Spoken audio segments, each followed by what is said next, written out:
Serena, Curran, welcome to Empower Network TV. This is going to be fun.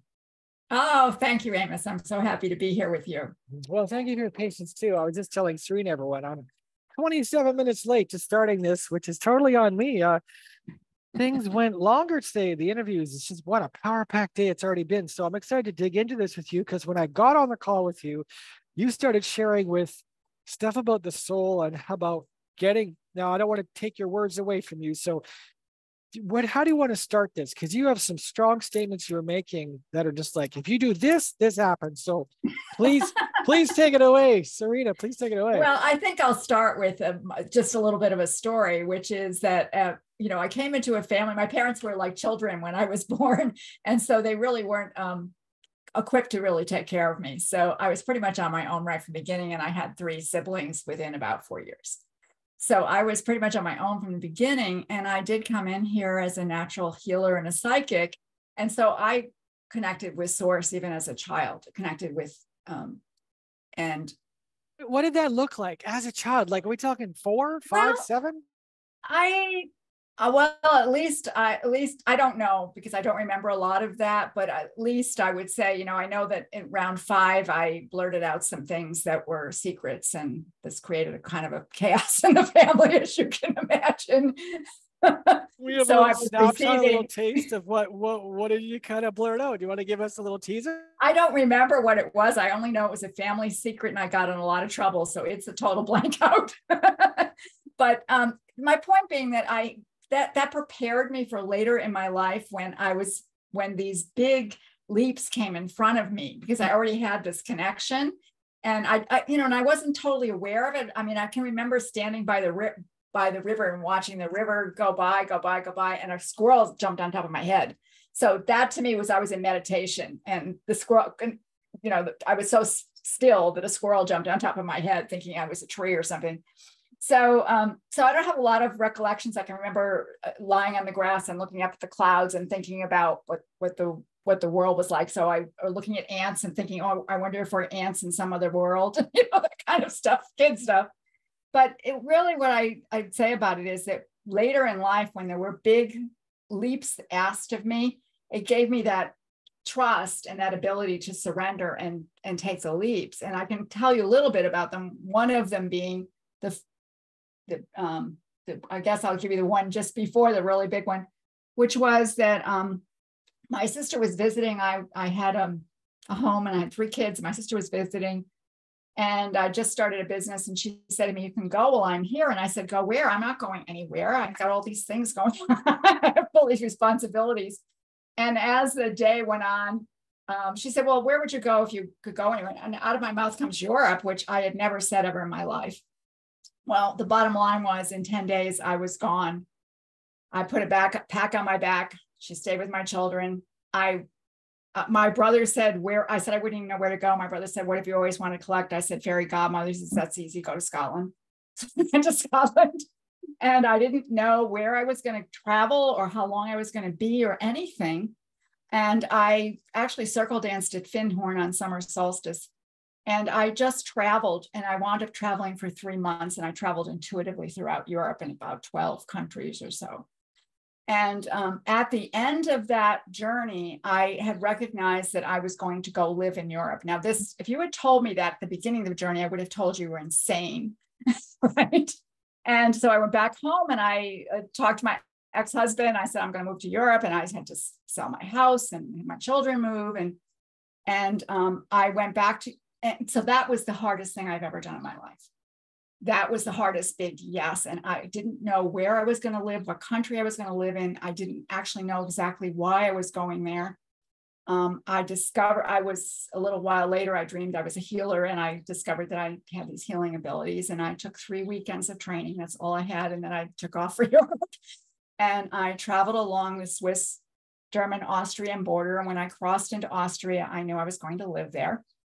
And I was mad because I didn't really want to learn German. I wound up living there for 18 months and having my first healing practice there. And I just discovered as I went along what I was supposed to do.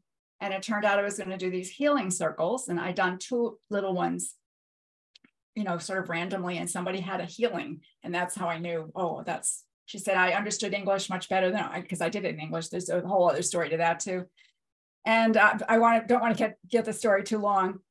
And I'd been in Austria about 6 months, and I went to an event, and I showed a flyer to somebody, and she said, oh, wow, the energy on this is fabulous. You need to talk to those people over there. And I got invited to work in the biggest healing center, to come in the biggest healing center in Vienna and do a healing circle. Now, they had all these international healers had been there.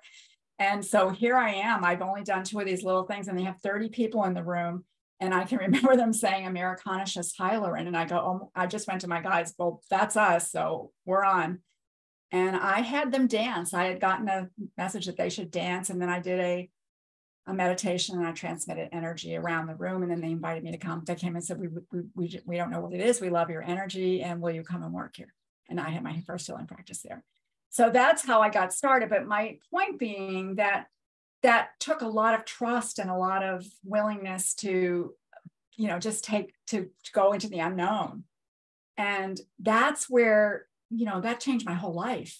If I had said no in that first step, that second one never would have opened. So, you're kind of speaking to my heart right now. I don't know if you don't know this, but I'm on a 100-day road trip across North America. So continue going. You're talking to preaching to the choir. Yeah. It's just a fabulous, and I was traveling alone, of course, all these times. So you learn so much about yourself when you do that. And I was changing countries, changing currencies, all these kinds of things that I hadn't done before. So at any rate, so I've always been connected. I've always had that connection with the soul and the connection with the Akashic records. And it's been what is that? I've been hearing this, and I honestly don't know anything about it. Okay, good. Let me tell you about it. It's a wonderful. It's an energetic. It's an energetic thing. But it's the place where all of the information is about everyone's soul. Everyone has a record in the Akashic records of their soul, and in that record is everything that's ever happened to that soul.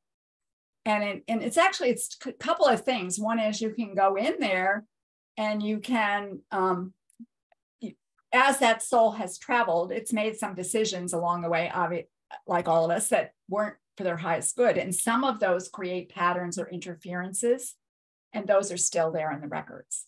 So I can go in the records and look and see what your soul gifts are. And I have a way of telling you how you can use them in business. And I also look and see what your interferences are. And this can put your life puts your life on a new trajectory when those get cleared. And so it's very powerful, but it's also true that right in this moment, by your thoughts, your words, your deeds, not your thoughts so much, your beliefs. I mean, people go, thoughts come and go, but beliefs are a different story. But your beliefs and your actions and all of those unconscious things are creating a pattern in your record. They're creating your future. So right in this moment, you're writing your future in the records. So you can go in and you can play with the records in a lot of different ways. So I like to teach people, I go in the records and read them, but I also encourage everyone, and I teach people that I work with to go in their own records. And because just going into the records, it's a very high vibration, loving vibration, beautiful vibration. And just by being in there and you're in that energy, you receive healing. And so, codes? Like, is it, so when you say Akashic records, is it a contract? It's a record of something that's happened that might be still repeating itself because it's not been fixed / healed / replaced? Or yes, it's that. It's first of all, your soul has a blueprint. It's a blueprint, basically. Your soul has a blueprint and it has gifts in it, and those are the gifts that you're here to express. And so that's one part of it. And then that blueprint, it's like you've had this beautiful diamond within you. This is your blueprint, and some things have gotten in front of it and blocked and made it not so clear. And those are the interferences, and they're patterns. They can be contracts, and be vows. There's so many different things that they can be. And so when I work with someone, what I discover is what is right now causing that problem. What is creating those patterns? It's really fun because, I'll say to somebody, and some of them can be past life and some of them are current life. And sometimes I have had clients where I only get current life stuff, and I have clients where I get both past life but in the past life ones, when sometimes, or even the current ones, when I explain what I'm seeing there, what I've seen there, they go, oh yeah, that's been happening to me forever, because that pattern is there. And one of the interesting things about it is that you're on a higher dimension when you're making those changes, so it filters down. But when you check that, you can't, on a mental emotional level, when you're making the healing there or corrections there, they don't filter up that easily. So you can spend a lot of years doing mental emotional healing, and that can be replaced with a very quick healing and a change in the Akashic records. That's why the clearing the records can put a life on a new trajectory. So, question then, to read these records, what are you tapping into? Are you going with astrology, something else? How do you know what someone's Akashic record is? Well, I know what the records feel like. I know when I'm in the records. I sense it. I know when I'm in there. It's a knowing. And then I ask a lot of questions. And I ask for that person's soul record. There's no astrology attached to it. No, nothing. None of those things are a part of it. Although I'm also very interested in astrology and human design as well. But there's nothing like that attached to it. I usually ask for some, like the birth date and some other things from the person, where they were born, and that's to confirm that I have the right record. But I never have gotten the wrong record. So. Okay, so are you consulting the angelic realm then? No. How are you consulting it? How do you get there? Well, I mean, it's very easy for me. I just kind of go there. But there are lots of there's people that have all kinds of ways of going in there. It's really, you get in there by intention. And so there are people that are probably working in their records and don't even know it, but it's by intention. So people sometimes will do a ritual, they'll do a journey to get there. But, really it's by intention. Does that help? Yeah, I just did MDMA and went on a process. I don't know that I accessed any of that, but I had a life-changing process.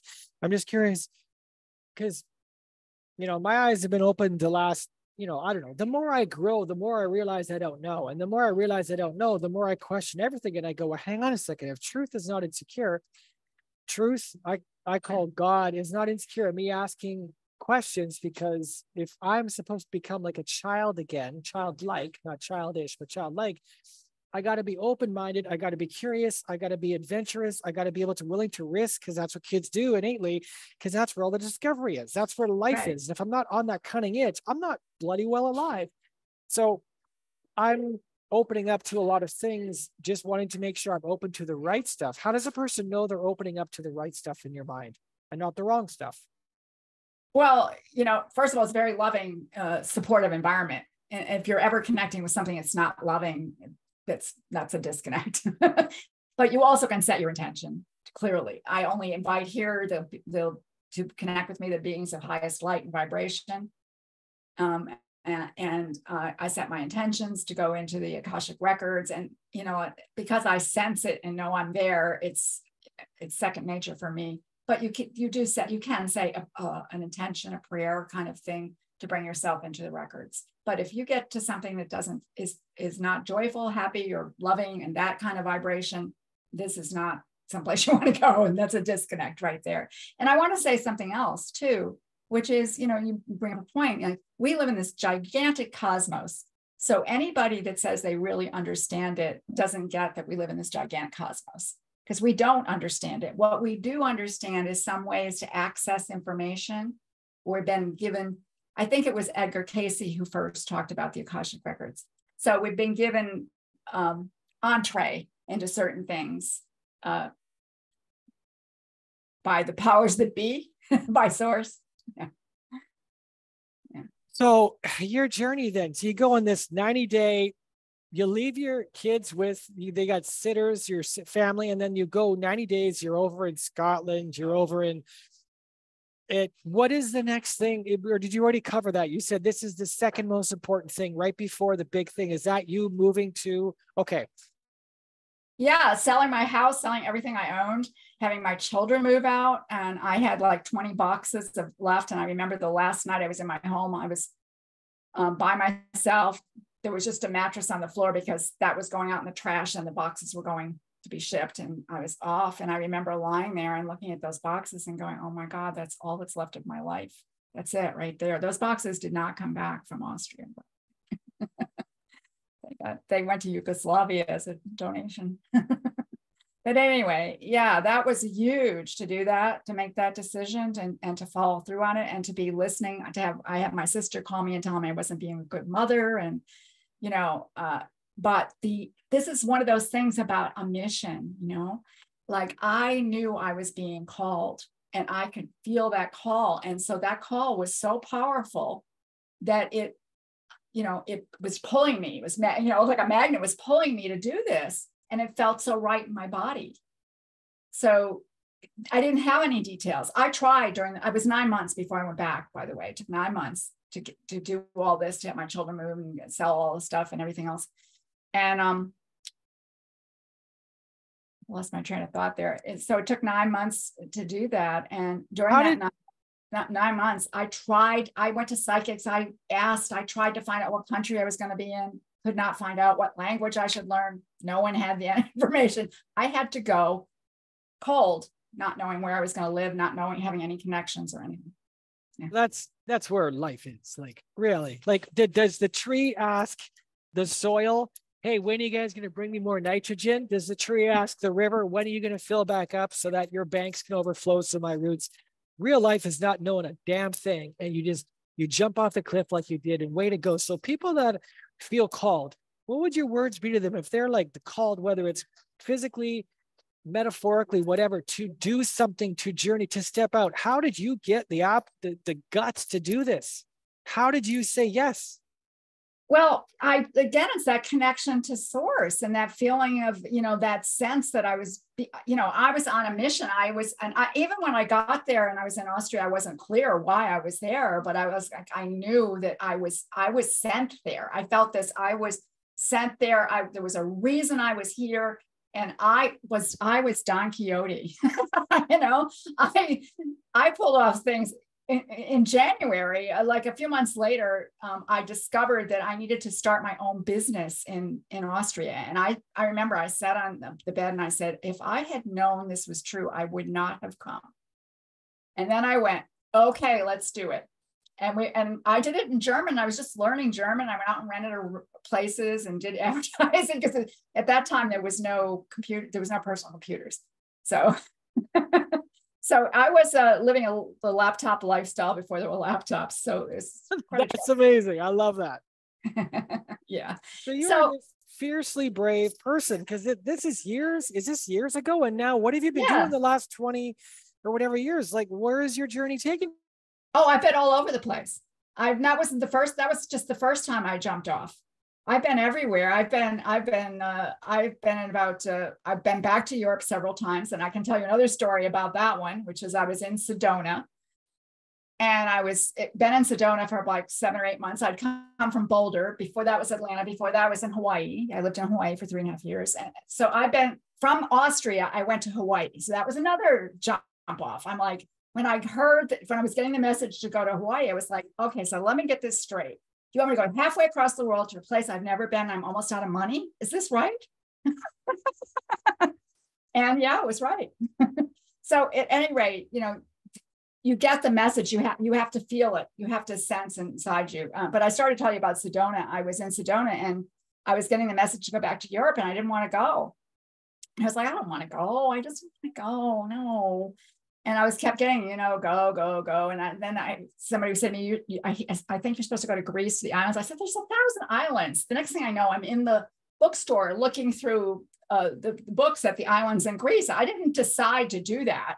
I just went there and did it. You know what I mean? It's almost, I feel like I'm a crystal. Like I just, and I wound up I kept saying, okay, all right, listen, I'll go September 16th. And I kept getting, no, you got to go sooner. I left September 9th. I was in Paris on 9/11 on my way to Greece. And I was in Greece for 6 or 7 weeks, which is the outside of the world. I have no experience of 9/11. I was in Europe for 6 months at that time. I went from Greece to Rome, spent just a couple months in Rome, went to Vienna. And then I went to the south of France and lived in Antibes for a while. So I have wandered all over the place for many years, and now I'm landed in San Diego. But I've lived in some of the most beautiful places, and I had a year in Paris also, by the way. So anyway, but you're amazing. You're just inspiring. Keep going. Well, so my thing here really is to help people. Source, your soul is the source of everything. It's the source of money. It's the source of inspiration. It's the source of everything.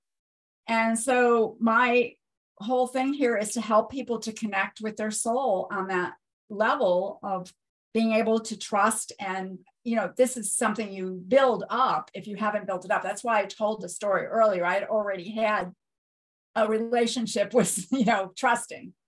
And I have a lot of courage. I have to, let's be truthful about that. I do have a lot of courage. And sorry, so my mission really is to help those change makers and holistic practitioners and visionaries and disruptors that tend to be unfocused a little bit, or they got lost. They feel like they're plateaued. They've hit an upper limit, or they're working too hard, to actually stop long enough to do the work, to do the connection with their soul, and to become the person that can achieve their goals, can jump to the next level. I've reinvented my life over and over again, millions of times. So, I didn't say I started out as a chemist. I have a master's degree in chemistry and did medical research. I have an MBA. And then I'm a healer. So I've lived a lot of lives in this lifetime. And so the point being, you can reinvent yourself, but source is where you get that connection to how to go about that, to get the information and to build that relationship and to trust that relationship, to trust yourself, trust your own intuition. And so there's I say it's a 5-fold pathway to do this, because it's not, clearing the Akashic records is huge and it makes a huge difference. But there's also, the willingness to surrender, to say yes, to feel safe enough to do that.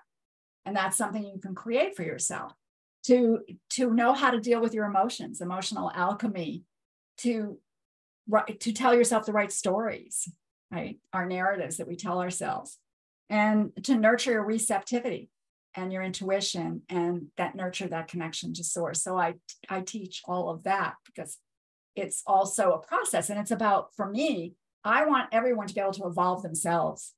I think the environment we're in, the chaos of the world, the changing world that we're in, it really requires each one of us to be able to tune into ourselves and to chart our own path forward, and to be who we are uniquely, not to be like, I find this strategy here and I'm going to follow this. Now I'm going to follow that. This cookie cutter stuff is not going to work. And we have to have a lot of discernment, because there's a lot of information coming at us and there's a lot of disinformation coming at us. And so again, where do you get discernment? You get that by connecting inward with your own soul and your own source and your own intuition. Who brought you here? Who invited you to Empower Network TV? Do you remember? I'm sorry, I don't recall. I didn't know her. She came on a. Yeah. Oh, she came on a group thing or something? She came on a group thing, and I saw it, and I thought, I just wanted to thank them. Whoever they were, I want to thank them. I want to get you on a stage. We're starting our live events across the states this summer, fall, and man, I want to get you on a stage. You got so much stuff to say. That's valuable. That's only a little bit of it. I have tons of stories and miracles. A lot of miracles. And I want to say that we all have miracles. If a synchronicity is a miracle, and so we need to start thinking of them as miracles, and thinking about that miracles are everyday occurrences, and that we receive miracles and we're open to miracles. And I cannot tell you how many miracles I've had. I mean, I could start telling you. It would take a long time to tell you. To say that today has been an absolute blessing is like an understatement. This entire day, you're the third of three that have been just impactful people coming on this network. And I'm just blown away with what you're saying. So what do you want to talk about next? Well, I don't know. I mean, the idea that money comes from source, we could talk about that a little bit, because let's do that. Yeah, because I think people tend to think that it comes from another person. Well, it comes through another person, but it actually comes from source. And so that connection to source, and your energetics that you're broadcasting into your records, that's creating your future. Like, okay, can we pause for a sec? I'm just gonna message my next interview because everything's ran late today. Let me just message Bessie, or sorry, Miley, sure, and tell her we're running late. And give me 30 seconds.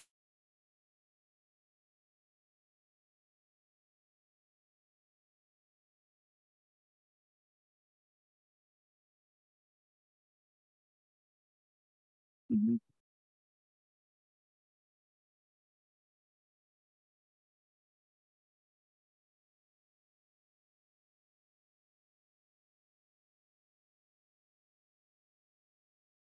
Okay, I've let her know, apologizing. We're gonna be running That's okay. 20 minutes late. Okay, so let's get into this, because everybody that doesn't have mindset money issues recognizes they need money, they want money, because it's part of how we get through in life. So can you just open this up with what you just started saying? Do you mind coming back and just reintroducing what you just said? Sure, no problem, which is that money comes from source, and it's your connection with source that creates money. It comes through other people, but it doesn't. And this is why, if you live in that space, when you're, people get all worried about generating leads and having, sales conversations. And yes, we need to do those things. We have to take action. Yes, we do. But, if you can let go a little bit and just know that you're safe, that you're protected, that source is there, and keep that connection with source, then everything gets easier, because you get in the flow. There's a source flows like there's a flow of energy down through the center of your being, right? That's the flow. And you want to be in that flow when you're manifesting. If you're outside that flow, we're always manifesting, but if you're outside that flow, it's so much harder to manifest. So we want to take that easy, simple path. It's by getting in that flow, by aligning with your soul, by connecting with source, by asking for direction, and then by following it, and taking action. Can I ask you a question then? Because this is something I'd like to ask your opinion. This is something that's just come to me in the last week. Yeah. Okay, so something I've had trouble with. I was raised really religiously. Like, I follow God, I follow Jesus, I read the Bible, I read scriptures most days. I don't go to church. I don't like the construct. I don't like them asking me for money so that they can sit on their ass and not work. I don't like that. I might be wrong. That's just my opinion. So that's fine. Not for everybody. But I've always grew up thinking that, I'm garbage and there's nothing redemptive in me. And I believe that, Jesus, big S, saved me. But then I've come to this realization that every day, now I got a small s, save my own ass by dealing with my own shit, by facing myself in the mirror, that God's not going to come and small s save me, because he's made me to be a little God, a little God. If I'm made in God's image, I am divine. But I had a tough time with that, because I would see all the shit that I would do. And maybe others feel like this. And I go, how can that be good for me to really tap into who I am? If who I am is broken, is broke, is frustrated, is angry, is all these things. But I'm starting this last week to realize, hang on a second, there's also this other version of me that's directly connected to God. And as I step into that, I can see that I'm actually both of these things. Then tell me your thoughts on this. I feel like as I marry these two and embrace the broken imperfection and not reject it, but love it through the lens of this other version of who I believe God's created me to be, that is in direct connection with God, those two merging almost like at the cross, merging heaven and earth. It's like there's this wholeness I'm experiencing that's outside of religion, but it involves God, it involves Christ, but it involves me also saving my own ass and loving the parts of me that I want to throw out. Yeah, absolutely. I totally agree with you. It's all about accepting every piece of you. And I just gave a little talk about acceptance the other day, that is one of the keys to getting in the flow, is acceptance of everything, self-acceptance, acceptance of others, acceptance of your emotions, acceptance of your circumstances, because as long as you don't accept them, they cannot shift. You're stuck in a struggle. And so I'm totally with that. And then I'll just say a little bit about religion, which is in my opinion, no religion has the truth. They all have an image. It has truth. No religion is the truth, but every one of them has some truth in it. And they ask you to adopt beliefs. And I think really where we want to go is we don't want to have any beliefs. We want to be in a position where we're in presence and we're experiencing here and now. And that we're not being, because beliefs are filters. They're glasses that we put on and they make us see things differently.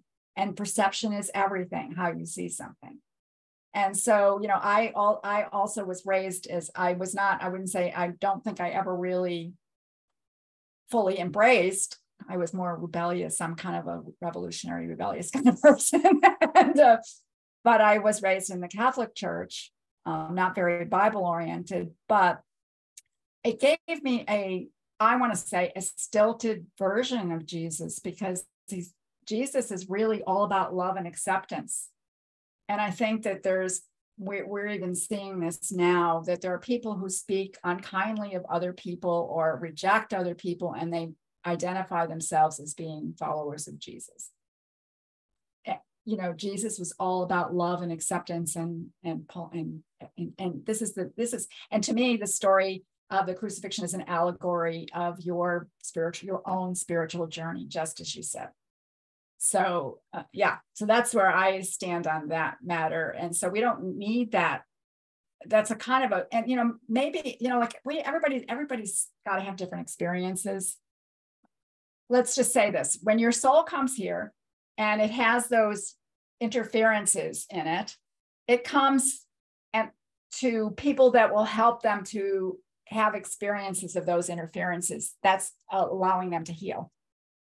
So we have to have all kinds of experiences. So we don't want to say that it doesn't belong here, but it's something to, again, be childlike about, observe, be curious, see how it really fits. And I think you gave a wonderful description of working with your shadow. The shadow is the stuff you don't want to look at. And that stuff is creating, along with whatever else, the beauty and the goodies and the shadow stuff, they're all part of your energetics, and they are all creating your future. So as long as you ignore them or you resist them and don't accept them, they continue to create. However, when you accept them and allow for them and let them, and then let the emotions process, and see, this is all the things I teach, let the emotions process, then it can transform and be released. And now you're got more goodies going out to make your future. Thank you. Yeah, you got it. You figured it out. I would say that would be my opinion. Well, thank you for being you. Thank you this is beautiful what you're walking us through. Oh, I'm so happy to be here and to have the opportunity to actually share some of these things. I have so much to really say. And so I'm very grateful for this opportunity to reach out to some other people as well. So thank you for that, Amos. My pleasure. And to whoever invited you, thank you for inviting Serena. Serena, where do you want to go this next year? What is it you want to do the next year, the next 5 years? What is burning in your soul that is your journey? Yeah. Well, what is burning in my soul is to really reach more people. Stages, most likely probably stages is what I need to do, but also, to be teaching and to be helping people to transform, and especially those change makers and the visionaries and those people that are here to create our new world. So it's, my great pleasure to help those people to be able to take a leap to their next level so that they have a greater impact. They have more income so that they can have more impact. It's all like a circle. And create this world the way we want it to be, as opposed to, and we're in that process of recreating everything. So well, I want you on one of our stages. We're going to be in your area at some point later this fall. And if I get my way, you're going to be on a stage for us. We're starting our live events. They're going to be live streaming into this main group. And specifically for the purpose of giving a microphone to certain types of people that we would classify internally as influencers, not so much instructors, people that want to teach in a classroom, but people that they need to stand up on a bloody stage, and they've been accruing these things for 40 years or 20 years, whatever, and they need an audience, and they need people online and in person. And so I would love to help you. Yeah. I would love that. Thank you so much. That's part of my mission here, is to get the message out to people. Yeah, I would love that. Thank you, Amos. It's my pleasure. Can you drop links in the comments after of whatever it is? I'll be tagging you in this, Serena, and I'll follow up with you. I'll be shooting you your links, and this has been fantastic. Yeah, I loved it too. So thank you so much. And yes, I will happily put my links in there for people to reach out. Okay, well, if you've been listening, watching Empower Network TV, Serena Curran. Yep. Yes, I did pronounce it right. So Serena Curran, message her, let her know what you appreciated, and please connect with her. Thanks, Serena. You certainly blessed me today. Oh, love that. Love that. Thank you. Okay, we'll chat soon. Ciao for now. Bye-bye.